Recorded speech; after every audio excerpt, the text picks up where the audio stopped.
मेरे यार मुनाफिक नहीं, मेरे यार मुनाफिक नहीं है ने बेअतबारे खैर।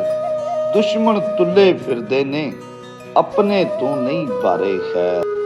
ते जिथे इज्जत दा यार सवाल होवे काई चीज बचा के रख नहीं। कख रियाज शरीकां इच रह जावन भावें रह कुली दा कख नहीं। अलिफ अग लगी विच सीने दे ते सीना तप के वांग तंदूर होया। कुछ लोकां दे तानियां मार दिता कुछ सज्जन अखां तू दूर होया। एक शीशा लिया सी यार वेखण लई ओ भी जमीन ते डिग के चूर होया।